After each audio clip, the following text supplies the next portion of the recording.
Hi students, this is ఫండి. Welcome back to my channel. తెలంగాణలో ఈ మధ్యనే ఇంటర్మీడియట్ ఎగ్జామ్స్ అయిపోయినాయి. ఆంధ్రప్రదేశ్లో ఇవాల్టితోటి ఇంటర్మీడియట్ ఎగ్జామ్స్ అయితే కంప్లీట్ అయిపోయినాయి. ఇంకా మనకు ముందున్నది ఏప్రిల్ 2 నుంచి 9వ తారీఖు వరకు JEE main second session, last session జరగబోతుంది. దానికి ప్రిపరేషన్ ఎలా ఉండాలి? మనకున్న ఈ కొద్ది రోజులు, దాదాపుగా 14 రోజులు టైం ఉంది. 14 రోజులు కూడా పూర్తిగా ఉండదు. సో ఈ కొద్ది రోజుల్లో ఎలా ప్రిపేర్ అవ్వాలి? సో స్టూడెంట్స్ అందరూ తప్పనిసరిగా లైక్ చేసి నా వీడియోని అయితే సబ్స్క్రైబ్ చేసుకోండి ఛానల్ని.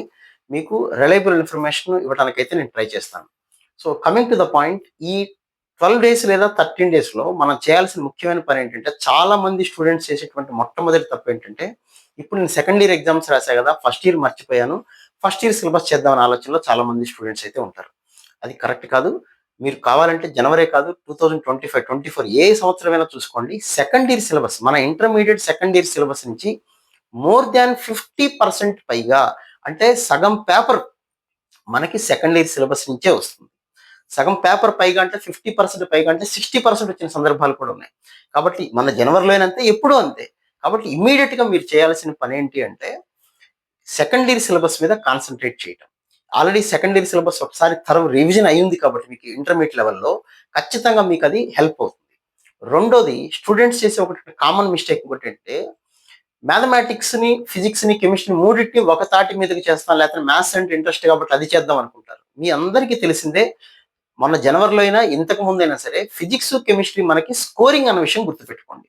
సో మీరు చేయాల్సిందల్లా ఫిజిక్స్, కెమిస్ట్రీని వీలైనంత ఎక్కువగా చదవటం, వీలైనంత ఎక్కువగా ఆ మోడల్ ప్రాబ్లమ్స్ ని లేదా ప్రీవియస్ ఇయర్ క్వశ్చన్స్ ని లేదా జనవరిలో వచ్చిన క్వశ్చన్స్ ని ప్రాక్టీస్ చేయడం అనేది ముఖ్యమైనది.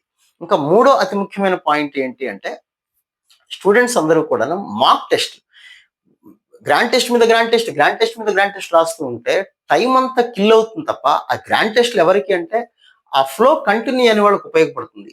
లేదా ఒక 97% దాటిన వాళ్ళకి అది రాసుకుంటుంటే రివైజ్ అవుతుంది తప్ప, నేను గ్రాండ్ టెస్ట్లే రాసుకోవాలంటే ఇప్పుడు అది రాసే పద్ధతి అది కాదు. ఇంతకు ముందు కూడా చెప్పిన విషయమే మళ్ళీ చెప్తుంది. ఫిజిక్స్ 1 గంట, కెమిస్ట్రీ 1 గంట. ఫిజిక్స్ మార్నింగ్ అనుకుంటే కెమిస్ట్రీ మధ్యాహ్నం, మ్యాథ్స్ ఎప్పుడు రాత్రి పూట. ఖచ్చితంగా మీరు అలా సపరేట్ చేసుకొని రాస్తే చాలా యూస్ఫుల్గా ఉంటుంది. ప్రతిరోజు మీరు అలా ప్రాక్టీస్ చేయండి.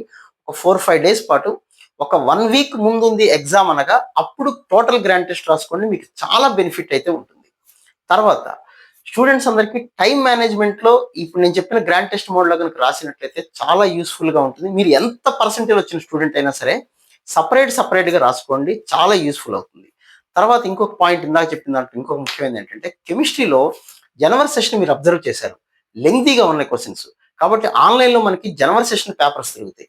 మీరు రివిజన్ ఒక్కసారి ఆ పేపర్స్ తీసుకొని విత్ ఇన్ ద టైంలో అవుతుందా లేదనేది ఒక్కసారి చెక్ చేసుకోండి. జనవరి పేపర్ని అస్సలు నెగ్లెక్ట్ చేయొద్దు. మీరు పర్టికులర్గా ఫిజిక్స్, కెమిస్ట్రీ నెగ్లెక్ట్ చేయాల్సిన అవసరం ఏమాత్రం లేదు. అయితే మరి ఫస్ట్ ఇయర్ పరిస్థితి ఏంటి అంటే, మ్యాథమెటిక్స్ పరంగా చూసినట్లయితే కొన్ని specific topics, matrices, vectors, 3D extra topics, progressions చేసుకున్నా మీకు సూపర్గా వస్తాయి.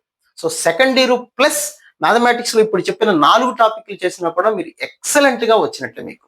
సో స్టూడెంట్స్ మొత్తం సిలబస్ చేయాలనుకోవటం ఎప్పుడు తప్పే. మీకు ఏదైతే బలం ఉందో ఆ బలం ఉన్న టాపిక్లో ఇంకా బలంగా మారండి. అంతేకాని నాకు ఈ టాపిక్ రాదు, దాన్ని ఇప్పుడు చదువుతానంటే ఈ 12 రోజుల్లో మీరు నేర్చుకొని జేఈఈ లెవెల్లో ప్రిపేర్ అయిపోయి దాని క్వశ్చన్ సాల్వ్ చేయటం అంటే చాలా కష్టమైన విషయం. బీ ప్రాక్టికల్, రియాలిటీలోకి రండి. స్టూడెంట్స్ అందరూ అలాంటి తప్పు అస్సలు చేయొద్దు. ఫస్ట్ ఇయర్లో సెలెక్టివ్గా టాపిక్స్ ఎంచుకోండి. సెకండ్ ఇయర్ మొత్తాన్ని మీరు వీలైనంత ఎక్కువగా ప్రిపేర్ అవ్వండి. డెఫినెట్గా మీకు బెటర్ ర్యాంక్ అయితే వస్తుంది. వీటన్నిటికన్నా ముఖ్యంగా టెన్షన్ పడకండి. జనవరిలో నాకు ఎక్కువ పర్సెంటేజ్ రాలేదు, ఇప్పుడు ఎక్కువ రావాలి, లేదా జనవరిలో బాగా వచ్చింది అది మెయింటైన్ చేయాలి, ఇట్లా రకరకాలుగా పర్సెంటేజ్ గురించి, ర్యాంకుల గురించి, సీట్ల గురించి ఆలోచించకుండా మీరు ఎంతవరకు ఎఫర్ట్ పెట్టగలరో, మీ కెపాసిటీ ఎంతో అంత ట్రై చేయండి. ట్రై చేస్తే సక్సెస్ ఆటోమేటిక్ అదే వస్తుంది. కానీ సిస్టమేటిక్ వేలో చేయాలి. సో సెకండరీ సిలబస్కి ప్రయారిటీ ఇవ్వటం, సబ్జెక్ట్ సపరేట్గా మాక్ టెస్టులు రాసుకోవటం, మీ ఫస్ట్ ఇయర్లో సెలెక్టివ్, ఇంపార్టెంట్, వెయిటేజ్ ఉన్న టాపిక్స్ని తెలుసుకోగలిగితే మీకు సక్సెస్ వస్తుంది. తర్వాత మీరు చేయాల్సింది, ఇప్పుడు ఉన్నది హాలిడేస్ కాదు మనకి, మీకు ఇంకొక 2 నెలలు ఈ సెక్షన్ మొత్తం అయిపోతే, ఎంసెట్ ఎగ్జామ్, అడ్వాన్స్ ఎగ్జామ్ కూడా అయిపోతే అప్పుడు అంతా మీకు టైం ఉంటుంది. కౌన్సిలింగ్ టైం అంతా కాలేజీలు స్టార్ట్ అవడానికి ఎప్పుడో ఆగస్టులో కానీ స్టార్ట్ అవ్వదు. ఈ మంత్ అప్పుడు ఆ 3-4 మంత్స్ హ్యాపీగా ఎంజాయ్ చేయొచ్చు. ఈ ఒక్క 2 నెలలు కనుక మీరు కష్టపడగలిగితే అడ్వాన్స్ ఎగ్జామ్ అయిపోయేంత వరకు ఖచ్చితంగా మీకు మంచి లైఫ్ లీడ్ చేయాలనుకుంటే ఈ టైంని యూటిలైజ్ చేసుకోండి. So wish you all good luck. మళ్ళీ ఇంకో వీడియోలో మనం డిస్కస్ చేద్దాం. అలాగే ఎంసెట్‌కి సంబంధించిన క్రాష్ కోర్సు రేపు 20థ్ నుంచి స్టార్ట్ అవుతుంది. మార్చ్ 20థ్ నుంచి. ఏప్రిల్ సెషన్‌కి సంబంధించిన క్రాష్ కోర్స్ ఆల్రెడీ స్టార్ట్ అయింది. మీకు ఎవరికైనా కావాలంటే తీసుకోవచ్చు.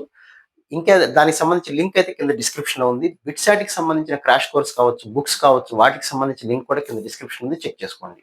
So wish you all good luck. ఇంకో వీడియోలో మళ్ళీ కలుద్దాం. రైట్. Thank you.